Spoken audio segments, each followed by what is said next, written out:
বন্ধুরা, তোমরা যারা আমার মাধ্যমিক উচ্চ মাধ্যমিক পাস করা ভাই বোন রয়েছে, তোমাদের জন্য রয়েছে নবান্ন স্কলারশিপ। এই নবান্ন স্কলারশিপ থেকে তোমরা 10,000 টাকা পেয়ে যেতে পারো। মোটমাট কেউ কেউ 20,000 টাকা, কেউ কেউ 30,000 টাকা এই স্কলারশিপের দরুন শিক্ষার উন্নতির জন্য রাজ্য সরকারের তহবিল থেকে তোমরা এই সরকারি অনুদান পেয়ে যেতে পারো ও নিজের পড়াশোনার উন্নতির জন্য। তো কি এখানে বলে রাখি, কারা আবেদন করতে পারবে, কত নম্বর লাগবে, কি কি ডকুমেন্টেশন লাগবে, কত টাকা পাবে, পরিবারের আয় কত লাগবে, সম্পূর্ণটা বিস্তারিত A to Z আলোচনা করব, সাথে অ্যাপ্লাই করেও তোমাদের দেখিয়ে দেব। কাজেই ভিডিওটি প্রথম থেকে শুরু করে শেষ পর্যন্ত ওয়াচ করো।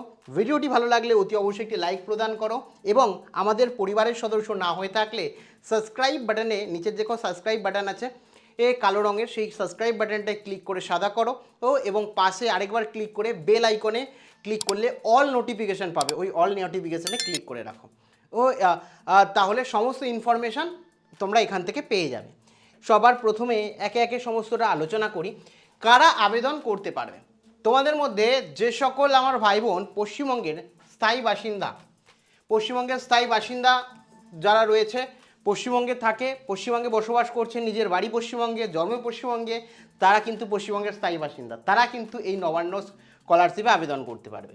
এবং রাজ্যেও স্বীকৃত বোর্ড, ইউনিভার্সিটি কিংবা ইনস্টিটিউটে পড়াশোনা করতে হবে। ঠিক আছে, পড়াশোনা করছো বা করেছো মানে রাজ্য বোর্ড কিংবা রাজ্যের ইনস্টিটিউশন কিংবা রাজ্যের কলেজ ইউনিভার্সিটিতে তুমি পড়ছো বা পড়েছো, তাহলে কিন্তু তোমরা আবেদন করতে পারবে।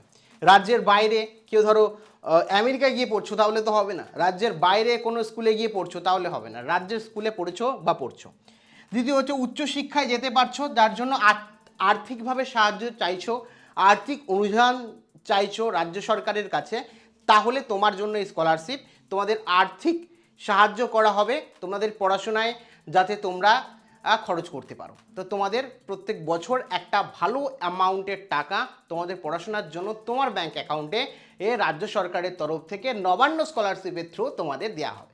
কেমন? এবার বলে রাখি যে কোন ক্লাস বা কোন কোর্সে আবেদন করতে পারবে। প্রথম হচ্ছে মাধ্যমিক পাস, যারা মাধ্যমিক পাস করেছে এবং ক্লাস 11-12 পড়ছে, মাধ্যমিক পাস করে ক্লাস 11-12 পড়ছে, 11-এ উঠেছে, তারা অ্যাপ্লাই, আর 12-এ যারা পড়ছে রিনিউয়াল করতে পারবে। আর উচ্চ মাধ্যমিক পাস যারা করেছে, যারা উচ্চ মাধ্যমিক পাস করেছে এবং কলেজে এই মুহূর্তে ভর্তি হয়েছে বা কলেজে পড়ছে, তারাও আবেদন করতে পারবে উচ্চ মাধ্যমিক পাস করে। এবার বলে রাখি কত নম্বর লাগবে। ধরো তোমরা মাধ্যমিক পাস করেছো, মাধ্যমিকে 50 থেকে 60%-এর মধ্যে নাম্বার পেয়েছো, মানে 50%-এর থেকে বেশি, 60%-এর থেকে কম নাম্বার পেয়েছো, তাহলে তোমরা এই নবান্ন স্কলারশিপে আবেদন করতে পারবে। একই সাথে উচ্চ মাধ্যমিক যারা পাস করেছো এবছর বা আগে পাস করেছো, তোমাদের নাম্বার যদি 50%-এর থেকে বেশি হয় এবং 60%-এর থেকে কম হয়, তাহলেও কিন্তু তোমরা আবেদন করতে পারবে। এখানে উভয়ই আবেদন করতে পারবে। পরবর্তী ক্লাসে উঠলে মানে অ্যাডমিশন নিলে তোমরা প্রত্যেকেই আবেদনযোগ্য, মানে বুঝতেই পারছো যে 50 থেকে 60%-এর মধ্যে নাম্বার থাকলে তোমরা কিন্তু আবেদন করতে পারছো। যে স্কলারশিপ কত পাওয়া যায়, এই যে নবান্ন স্কলারশিপে 10,000 টাকা পাওয়া যায় প্রতি বছর। মানে ধরো 11-12, 11-এ 10,000, মাধ্যমিকের পরে 12-এ 10,000, মানে 20,000 টাকা কিন্তু তুমি এই 2 বছরে পেয়ে যাবে। ধরো যারা কলেজে পড়ছো 3 বছরে 10 করে কলেজে 30,000 টাকা 3 বছরে পাবে। একই সাথে কেউ ধরো 4 বছরের কোর্স রয়েছে, তাহলে 4 বছরে 40,000 টাকা পাবে। ঠিক আছে, প্রত্যেক বছর 20,000 টাকা। সেই কোর্সে তুমি যত বছর তোমার কোর্স রয়েছে তত বছর 10,000 করে প্রত্যেক বছরের হিসাবে কিন্তু তুমি স্কলারশিপ, নবান্ন স্কলারশিপের দরুন টাকা পেয়ে যাবে। এবার চলে আসি যে কি কি ডকুমেন্ট লাগবে। দেখো, প্রথম হচ্ছে মাধ্যমিক দিলে মাধ্যমিকের, উচ্চ মাধ্যমিক হলে উচ্চ মাধ্যমিক, গ্র্যাজুয়েশন হলে গ্র্যাজুয়েশনের মার্কশিট লাগবে, অ্যাডমিট কার্ড দিতে হবে তোমার। 3 নম্বর যে ডকুমেন্টেশন লাগবে সেটা হচ্ছে আধার কার্ড তোমার লাগবে। 4 নম্বর documentation current course admission receipt, কারণ তুমি ধরো মাধ্যমিক দিয়েছো, মাধ্যমিকের পরে 11-এ যে ভর্তি হয়ে গেছো তার প্রমাণপত্র হিসাবে কিন্তু তোমাকে তোমার ক্লাস 11-এর অ্যাডমিশনের রিসিপ্ট দিতে হবে। মানে উচ্চ মাধ্যমিকের পরে কলেজে ভর্তি হওয়ার পরেই তুমি আবেদন করতে পারবে, ভর্তি হওয়ার রিসিপ্ট দিতে হবে। ঠিক আছে, তো কারেন্ট এখন যে কোর্স করছো সেই কোর্সের জন্য যেহেতু টাকা পাবে, সেই কোর্সে অ্যাডমিশন রিসিপ্ট দিতে হবে। তারপরে ব্যাংকের পাসবুক দিতে হবে, মানে ব্যাংকের পাসবইয়ের ফার্স্ট পেজ যেখানে তোমার ব্যাংকের account number, IFC code, branch name লেখা থাকে, সেই পেজটার জেরক্স বা স্ক্যান কপি তোমাদের দিতে হবে। কারণ ওই ব্যাংক অ্যাকাউন্টেই তোমার স্কলারশিপের বছরে 10,000 টাকা ঢুকে যাবে। এবার ফ্যামিলি ইনকাম সার্টিফিকেট দিতে হবে, একটা ফ্যামিলির নির্দিষ্ট ইনকাম দরকার, আমি বলছি কত এবং কোথা থেকে আনবে। অনেকে এই ফ্যামিলি ইনকাম সার্টিফিকেটের জন্যই কিন্তু টাকা পায় না, আমি বলেও দেবো যে কোন কোন কোন জায়গায় থেকে। তো ফ্যামিলি একটা ইনকাম সার্টিফিকেট লাগবে। 7 নম্বর লাগবে ডকুমেন্টেশন হিসাবে তোমার একটা রিসেন্ট পাসপোর্ট সাইজ ফটো। 8 নম্বর লাগবে তোমার ফোন নাম্বার একটা আবেদন করার জন্য, আর একটা ইমেল আইডি লাগবে, ভ্যালিড ফোন নাম্বার, একটা ভ্যালিড ইমেল আইডি। আর 9 নম্বর লাগবে কাস্ট সার্টিফিকেট, যদি তোমার কাস্ট সার্টিফিকেট থেকে থাকে, ওবিসি, এসসি, এসটি সার্টিফিকেট যদি থেকে থাকে তাহলে দেবে, আদারওয়াইজ দরকার নেই। ঠিক আছে, তাহলে নাহলে 8টা ডকুমেন্ট দিয়েই তুমি আবেদন করতে পারবে। এবার বলে রাখি ইনকাম কি লাগবে। পরিবারের আয়ের কথা যদি বলি, 1,20,000 এর বছরে যদি কম ইনকাম হয় তাহলে তুমি আবেদন করতে পারছো। মানে মোট কথা যারা সরকারি চাকরি করে না বা একটু মধ্যবিত্ত তারাই আবেদন করতে পারে, 1,20,000 টাকার কম ইনকাম সার্টিফিকেট এনে আবেদন করতে পারে। এবার এখানে আবেদনটা কি করে করবে, ইনকাম সার্টিফিকেট কোথা থেকে নেবে, ভিডিওর কাছে যাবে, গিয়ে বলবে আমার পরিবারের এই অবস্থা, একটা 1,20,000 টাকার কমে আমার ইনকাম সার্টিফিকেট প্রয়োজন, আমাকে দিয়ে দিন, ব্যাস।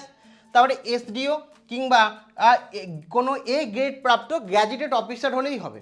এবং পঞ্চায়েত প্রধান যদি থাকে তোমার, তুমি যদি পঞ্চায়েত এলাকার বাসিন্দা হয়ে থাকো, পঞ্চায়েত প্রধানের থেকে আনতে পারো ইনকাম সার্টিফিকেট। কিংবা যদি মিউনিসিপ্যালিটিতে থাকো তাহলে মিউনিসিপ্যালিটি তুমি বা পৌরসভার থেকে কিন্তু তুমি এই ইনকাম সার্টিফিকেট নিয়ে আসতে পারো, নিয়ে এসে তোমরা কিন্তু অ্যাপ্লাই করতে পারো। ইনকাম সার্টিফিকেট কিন্তু এই সমস্ত অথরিটির থেকেই নেবে, যাতে মিনিমাম যার থেকে নেবে সে যাতে গ্যাজেটেড প্রাপ্ত হয়ে থাকে, A+ র্যাঙ্ক হতে পারে, বা পঞ্চায়েত বা মিউনিসিপ্যালিটির থেকেও আনতে পারো, বা অনলাইনেও নিতে পারো ইনকাম সার্টিফিকেট, যদিও এখন অপশান আছে কিনা সব থেকে বড় ব্যাপার।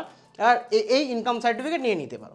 এবার হচ্ছে আবেদন কিভাবে করবে। আবেদনের জন্য গুগল ব্রাউজার খুলে নেবে, খুলে এখানে লিখবে নবান্ন স্কলারশিপ। ঠিক আছে, নবান্ন স্কলারশিপ বলে সার্চ করলেই দেখো এখানে খুলে যাবে relief fund department, chief minister office.